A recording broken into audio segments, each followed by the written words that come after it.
शिकूया AI ची क्रांती. चला करूया MSCIT. आजच नजीकच्या MSCIT केंद्रात आपला प्रवेश निश्चित करा. इराण इस्रायल युद्धाचा पुणेकरांना फटका. गॅसच्या तुटवड्याअभावी पुण्यातील 10 गॅस शवदाहिन्या बंद राहणार. नागरिकांना लाकडी चितांवर अंत्यसंस्कार करण्याचा पर्याय. नागपुरात एलपीजीच्या दरात पुन्हा 5 रुपयांनी वाढ. युद्धस्थितीमुळे गेल्या 4 दिवसात एलपीजीच्या दरात 23 रुपयांची वाढ. गॅस भरण्यासाठी पंपावर नागरिकांची गर्दी. इराण इस्रायल युद्धाच्या पार्श्वभूमीवर पंतप्रधान मोदींची उच्चस्तरीय बैठक. वाढत्या संघर्षावर तासभर चर्चा. गृहमंत्री अमित शहा, एस जयशंकर, सीडीएस आणि एनएसए अजित डोवाल बैठकीला उपस्थित.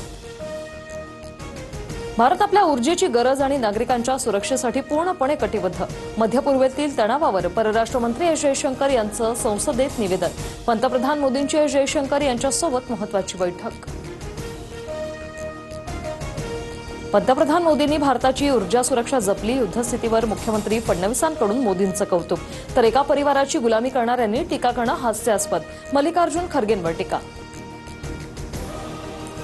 प्रत्येक गोष्ट अमेरिकेला विचारून करावी लागते. भारत अमेरिकेचा गुलाम होताना दिसतोय. संजय राऊतांची टीका. तर पवार गांधींची गुलामगिरी करणाऱ्यांनी देशभक्तीचे धडे देऊ नये. नवनाथ बन यांचं उत्तर.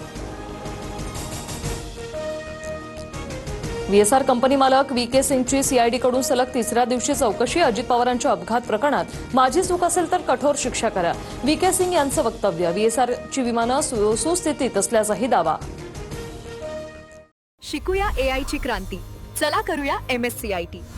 आजच नजीकच्या MSCIT केंद्रात आपला प्रवेश निश्चित करा.